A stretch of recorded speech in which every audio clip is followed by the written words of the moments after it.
ሰላም ሰላም እንዴት ናችሁ? ዛሬ ስለ ራስ ወዳድነትና ስለ ባህሪዎቹ እንዲሁም ደግሞ ከራስ ወዳድ ሰዎች ጋር እንዴት ኮሚኒኬት ማድረግ እንዳለብን ትንሽ ለማየት እንሞክራለን። እና በራሱ ራስ ወዳድነት ምንድን ነው? ራስ ወዳድ ጓደኞች አጋጥሟችሁ ያውቃሉ ወይስ በቤተሰብ? ምክንያቱም ራስ ወዳድ ሰዎችን በብዙ መንገድ ማየት ስለምንችል ስለ እነሱ ትንሽ እናውራ። ራስ ወዳድነት ምንድን ነው? በራሱ ራስ ወዳድነት ሰዎች ለሚያደርጉት ነገር ወይም ደግሞ በሌሎች ላይ ማለት ነው ተጽዕኖ ለሚያሳድሩት ነገር ምንም አይነት አመለካከት ሳይኖራቸው ለራሳቸው ጥቅም ሲሉ የሚያደርጉት ድርጊት ነው፣ ወይም ደግሞ አንዱ የባህሪ መገለጫ ነው። ስለዚህ አንድ ራስ ወዳድ ሰው ጋር ጥሩ የሆነ ግንኙነት እንዲኖርን ካሰብን ስለ እነሱ የተወሰነ ነገር ማሰብ ማወቅ አለብን ማለት ነው። ምክንያቱም ስለ እነሱ ባወቅን ቁጥር እኛ የምንረዳበት መንገድ ከፍ እያለ ስለሚሄድ እነሱንም ማድረግ እንችላለን። ከእነሱ ጋር ያለንም ደግሞ ግንኙነት በቀላሉ ለማስኬድ ያመችናል ማለት ነው። ራስ ወዳድ የሆኑ ሰዎች በመንገዳቸው ላይ ጉዳት ሊያደርስባቸው ለሚችለው ሰው ምንም አይነት ምንድነው ሀሳቢነት ወይም ደግሞ የሀሳብነት ሳያውቁ የራሳቸውን ጥቅም ብቻ ነው የሚያስቀድሙት። ምክንያቱም በመንገዳቸው ላይ ከቆም ያን ነገር ለማድረግ ያሰቡትን ነገር በመንገዳቸው ላይ ታስቆማቸው ካሰብክ ምንድነው የሚከሰተው ማለት ነው? አንተ ጋር ጉዳት እስከ ማድረስ ሁሉ ሊሄዱ ይችላሉ። ይህን ያክል ድረስ ነው በሚያደርጉት ነገር የሌሎችን ሰዎች ላይ የሚፈጸሙትን ጉዳቶች ራሱ ማሰብ አይፈልጉም ማለት ነው። ምንድነው ለእኛ ለራሳችን ፍላጎት ግድ ከሌላቸው ወይም ደግሞ ለራሳቸው ፍላጎት ብቻ የሚያመዝኑ ሰዎች ከሆኑ ምን ብለን እንጠራቸዋለን? ራስ ወዳድ ብለን እንጠራቸዋለን ማለት ነው። ሰዎች የራስ ወዳድነት ባህሪ እንዲያሳዩ የሚያደርጓቸው የተለያዩ ምክንያቶች ይኖራሉ። አንድ ሰው የራስ ወዳድነት ባህሪ ተጽዕኖ የሚያሳድርብህ ከሆነ ራስህን ለመጠበቅ ወደ ግንኙነት መቅረብ የምትችልባቸው አንዳንድ መንገዶች አሉ። እነዚህ መንገዶች አብረን እናያለን ማለት ነው። በመጀመሪያ የትኛውን ለምንድነው ራስ ወዳድ ሰዎች የሚሆኑት ከምን በተነሳ ነው የሚለውን ነገር ለማየት እንሞክር።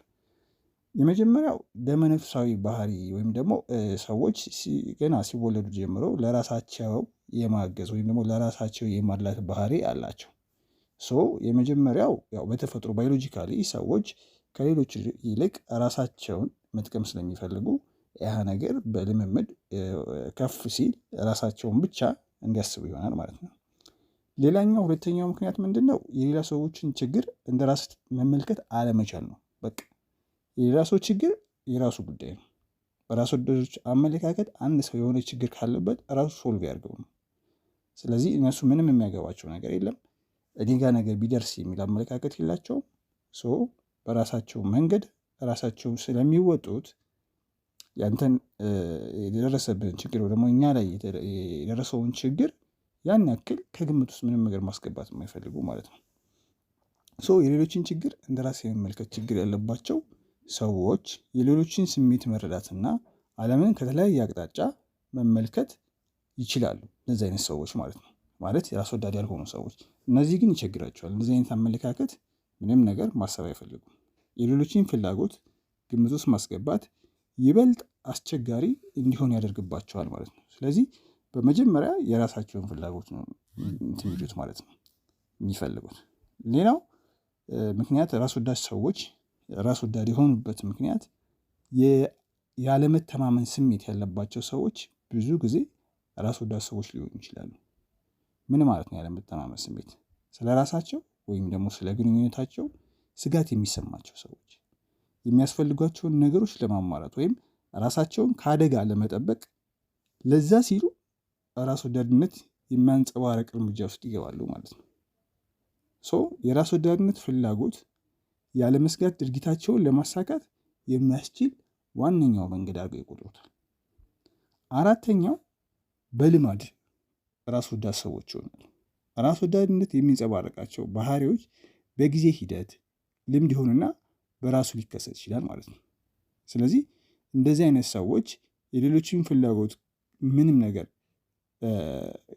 እየደጋገሙት ያን ነገር እንደ ልማድ እየቆጠሩት ይሄዱና ከማንም ሰው ጋር የፈለገ ነገር ቢመጣ ራሳቸውን ከማስቀደም ውጭ ወይ ደግሞ ኢቭን እናንተን ጎድተውም ቢሆን ራሳቸውን ከማስቀደም ወደኋላ አይሉም።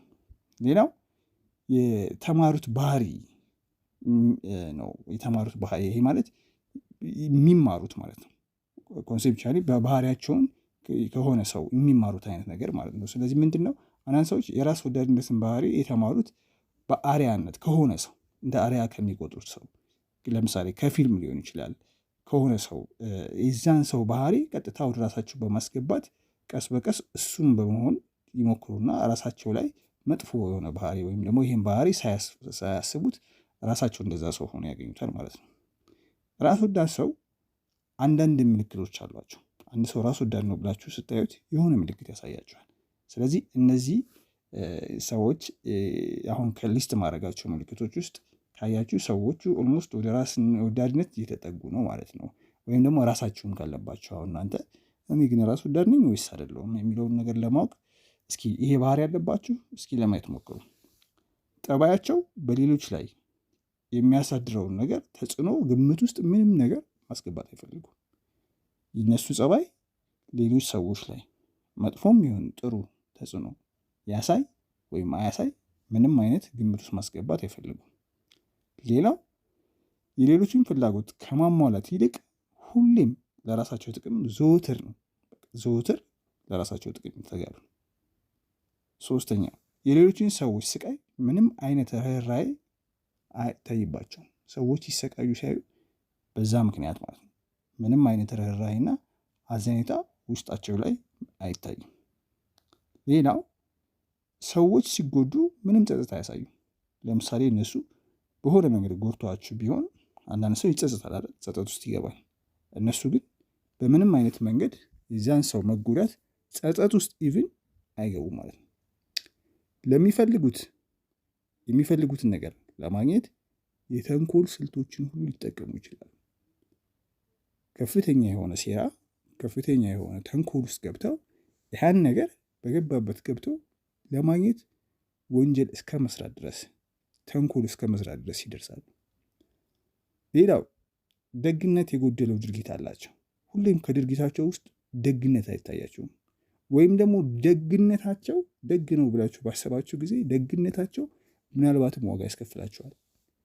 ያን ደግ የሆኑበት መንገድ መልሰው እነሱ ዋጋ ሊያስከፍሏቸው እንጂ የምርም ደግ ሆነው አይደለም።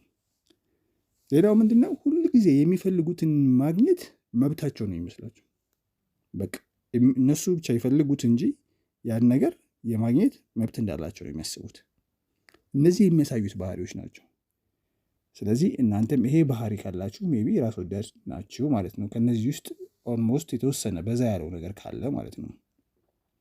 ራስ ወዳድ ሰዎች እንዴት መያዝ አለብን? ይህን ካወራን ዘንዳ እንዴት ነው እነሱ ሰዎች ጋር ነገሮችን ስሙዝሊ ማስኬድ ያለብን? እነሱ ጋር ኮሚኒኬት ማድረግ ያለብን እንዴት ነው? እነሱ ጋር አብረን ማውራት፣ አብረን ማህበራዊ ህይወት መኖር፣ ብዙ ነገሮች እናሳልፋለን እና እነሱ እንዴት ነው መያዝ ያለብን? በህይወት ውስጥ ራስ ወዳድ የሆነ ሰው ካላችሁ ሳያውቁ ሆን ብለው በሆነ ወቅት ላይ ጉዳት ሊሰነዝሩባችሁ ይችላሉ። ቤተሰብ ሊሆን ይችላል፣ ወንድማችሁ ሊሆን ይችላል፣ እህት ሊሆን ይችላል፣ አጎት ሊሆን ይችላል፣ ጓደኛ ሊሆን ይችላል። ስለዚህ የሆነ ጊዜ እንደዚህ አይነት መጥፎ ድርጊት ሊሰነዝሩባችሁ እንደሚችሉ ከግምት ውስጥ ማስገባት አለባቸው። ስለዚህ በህይወታችን ውስጥ ያሉትን ራስ ወዳድ ሰዎች ለመቋቋም ልንጠቀምባቸው የምንችላቸው አንዳንድ ጠቃሚ ነገሮች ልንገራቸው። የመጀመሪያው የሚያደርጉትን ነገር በግል አትውሰዱት፣ ፐርሰናል ነገር አታርጉት። ምክንያቱም እነዚህ ሰዎች ለራሳቸውን ከበር ለማድረግ ሲሉ ነው ያን ነገር የሚያደርጉት እንጂ አንተ ስለሆን ከአንቺ ስለሆንሽ ወይም ደግሞ የሆነ ሰው ስለሆነ አይደለም። ሁሉም ላይ ተመሳሳይ ናቸው። ስለዚህ ይሄ ልጅ እኔ ላይ ብቻ ነው እንደዚህ ነገር የሚያደርገው ብላችሁ በግል ፐርሰናል ኬዝ ካረጋችሁት ምንም የነሱን ባህሪ መቀየር አትችሉም። ምንድነው ራስ ወዳድ የሆኑ ሰዎች ጸባይህን ምንም ይሁን ምንም የራሳቸውን ጥቅም እንደሚጠቅሙ ተረዳ። ምንም አይነት ባህሪ ይኖራል፣ መጀመሪያ ራሳቸውን ነው የሚጠቅሙት። የእነሱ ራስ ወዳድነት ያንተ ጥፋት እንዳልሆነ አስብ። ምክንያቱም በእኔ ጥፋት ነው ይህን ያክል ራስ ወዳድ ወይም ደግሞ እኔ አስለምጄው ነው እኔ ሞኝ ስለሆንኩ ነው እንደዚህ እኔ ጋር ሊጠቀምብኝ የሞከረው እያላችሁ የሆነ የእነሱን ራስ ወዳድነት እናንተ ጥፋት እንዳጠፋችሁ አድርጋችሁ ማሰብ የለባችሁ። ባህሪያቸው ነው። እናንተ ጥሩም ሆናችሁ አዛኝም ሆናችሁ ምንም ሆናችሁ እነሱ ለማድረግ ያስቡትን ነገር ያደርጋሉ። የእነሱን ባህሪ በግል ላለመመልከት ወይም ራስህን ላለመውቀስ ጥረት ማድረግ አለብህ። ሌላ ከእነሱ ጋር ጥሩ ግንኙነት እንዲያደርግ የሚያደርገው ነገር ግልጽ የሆኑ ገደቦችን አስቀምጥ። ገደብ ማበጀታችሁና የሙጥኝ አለ ማለት የራስ ወዳድነትን ባህሪውን እንዳይነካችሁ ሊረዳችሁ ይችላል። ይሄ ራስ ወዳድ የሚለውን ባህሪ እሱም በጎን በኩል አልፋችሁት እንድትሄዱ የሚያደርግ ነገር ነው። ለምሳሌ ያህል በህይወት ውስጥ ገንዘብ እንድታበድረው የሚያደርግህ አንድ ሰው ሊኖር ይችላል፣ ገንዘብ አበድረኝ የሚል ሰው ማለት ነው። ይህ ራስ ወዳድ ሰው እንደዚህ አበድረኝ ባለ ሰዓት ግን ማድረግ ያለብህ ነገር ምንድን ነው? በማያስፈልግህ ያ ገንዘብ ኢቭን አያስፈልግህ፣ ባያስፈልግህም እንኳን ገንዘብህን የመክፈል ሀሳብ ባይኖርህ ጥሩ ነው። በቃ እዛ ጋር ነው ገደቦችን አስቀመጠ። ግን እነዚህ ገደቦች ምን ይሆናል መሰላችሁ? አንዳንድ ጊዜ ገደብ ማበጀቱ ግንኙነቱን ከመተው ጋር ሊመሳሰል ይችላል። ሌላው ምንድነው? ተቀባይነትን መለማመድ ነው። በተለይ የአእምሮ ጤና ችግር ያለባቸው ከሆኑ የዚህን ሰው ባህሪ ለመለወጥ ማድረግ የምትችሉት ምንም ነገር ላይ ነው ስለሚችል መቀበል። በቃ ይሄ ሰው እንደዚህ አይነት ባህሪ ያለው፣ ስለዚህ በቃ ባህሪውን ተቀብዬ እስከዚህ ድረስ አብረው ሊኖሩ ይችላለሁ የሚሉትን ነገሮች የተቀባዩ ባህሪነት ሊኖረን ይገባል ማለት ነው። ባህሪን መቆጣጠር የምችለው ራስህን ብቻ ናት። አንተ የራስህን ባህሪ ነው እንጂ ራስህ መቆጣጠር የምችለው እሱም ማስተካከል በጣም የሚከብድ ነው። ስለ ራስ ወዳድ ጸባያቸው ግለሰቡን ለመፋጠጥ ወይም ደግሞ ላለመጋፈጥ መወሰን። ያ ማለት ምንድን ነው? አንተ እኮ ራስ ወዳድ ነህ፣ በጣም እንደዚህ ነህ ምናምን እያሉ እሱ ጋር የሆነማ የሆነ አታካራ ውስጥ አለመግባት። ምክንያቱም አንተም እንደዛ አልከው፣ ሌላም ሰው አለው፣ እሱ ማቆም አይፈልግም ያን ነገር ማለት ነው።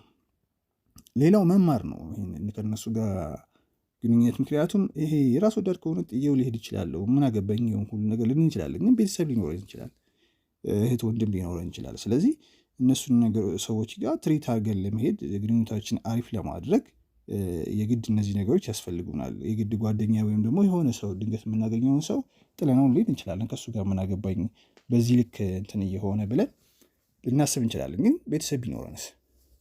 አራተኛው ምንድነው? መማር። በተለይ ግለሰቡ በአእምሮ ህመም ምክንያት ራስ ወዳድነት የሚንጸባረቅበት ባህሪ ካለው ስለ ሁኔታው ይበልጥ ማወቅ ጠቃሚ ሊሆን ይችላል። ለራስ ወዳድነት ባህሪ መንስኤ የሆኑትን ነገሮች ማወቅ ለግለሰቡ የሌላው ችግር እንደ ራስ አድርገን እንድንመለከትና የነሱ ባህሪ ያንተ ጥፋት እንዳልሆነ በጥልቀት እንድንረዳ ሊረዳን ይችላል ማለት ነው።